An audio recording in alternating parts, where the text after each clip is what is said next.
चित्र में 3 बल्ब है, L1 L2 L3, है ना। ये LDC 2018 है बॉस।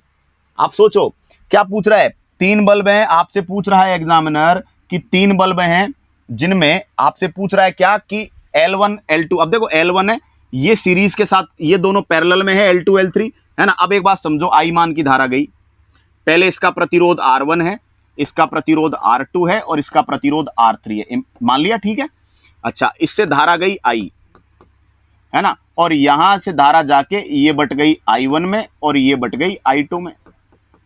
यहां से I1 आएगी, है ना, यहां से I1 आ जाएगी, यहां से I2 आ जाएगी और ये मिलकर वापस I, यही तो होगा, ठीक है, डन। अब पूछ रहा है कि L3 बुझ गया।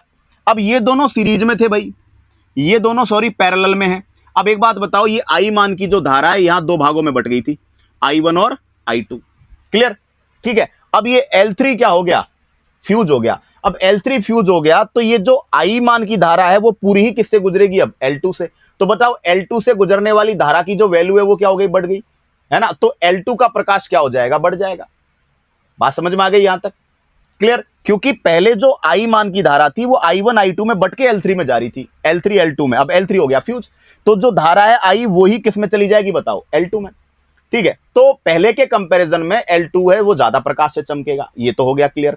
अब L2 ज्यादा प्रकाश से चमकेगा, अब बात आती है L1 की। अब इस पे क्या प्रभाव पड़ेगा, तो देखो पहले L1 का रेजिस्टेंस था R, अब ये दोनों पैरेलल में थे तो रेजिस्टेंस कम हो जाता, क्योंकि समांतर क्रम में रेजिस्टेंस क्या हो जाता है, कम।